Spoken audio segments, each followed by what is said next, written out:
When BP made a commitment to the Gulf, we knew it would take time, but we were determined to see it through. Today, while our work continues, I want to update you on the progress. BP has set aside $20 billion to fund economic and environmental recovery. We're paying for all spill-related cleanup costs, and we've established a $500 million fund so independent scientists can study the Gulf's wildlife and environment for 10 years. I'm glad to report all beaches and waters are open for everyone to enjoy. 5 years ago this day, one of the worst eco-disasters in history began laying waste to Louisiana shores on the Gulf Coast. 5 years later, the folks at BP are still trying to convince everyone they have returned the Gulf to its former pristine condition. The still dying marine life and those who live there would tend to take that umbrage and take some umbrage with that statement. Our guest is a Florida State University biological oceanography professor who studies deep ocean extreme communities. Welcome, Professor Ian MacDonald. Professor, thank you for being here. Good to be here. Is it not fair to say that BP is pulling a snow job?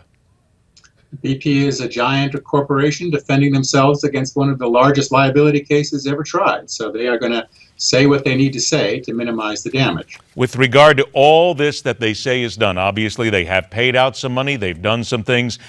But in reality, is it not fair to say that there is still a disaster in the Gulf in many places, and this is something that no amount of public relations can whitewash?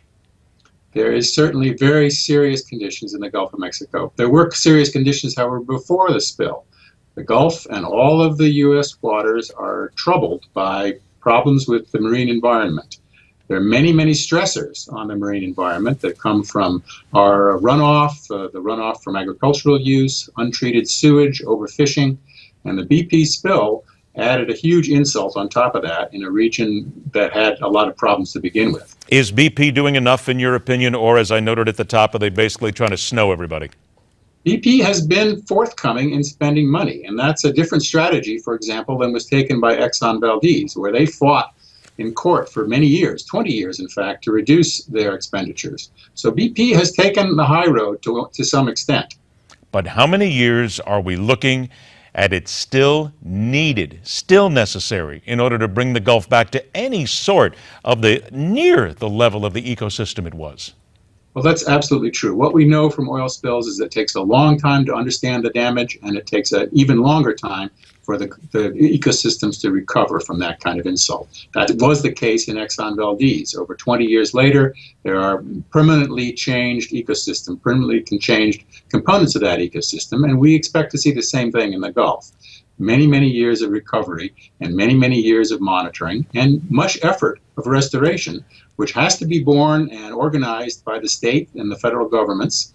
We can't leave that to BP. We have to take charge of that, we the people, and we have to take responsibility for making sure that that recovery happens and that the money is wisely spent. Fair to say that we are still looking at another shoe to drop, because what got past the media is on April 1st of this month, they had another explosion on a rig that belonged to Mexico State's-run Pemex oil. It did not lead to a massive oil spill, but they got lucky. They got away this time, didn't they? Well, this is an inherently risky business, and to minimize the risk, we need an engaged, well-funded process of inspection. We cannot leave industry to monitor and regulate itself. It must be done by independent sources and a set of government policies that have real teeth, or it's not going to happen. And the government can't do this alone, can they? And it would seem as if the people in Washington, this is almost an invisible issue to them. Oh, I wouldn't say that it's an invisible issue to them. I think the Bureau of Ocean Energy Management has stepped up, but they need to step up further.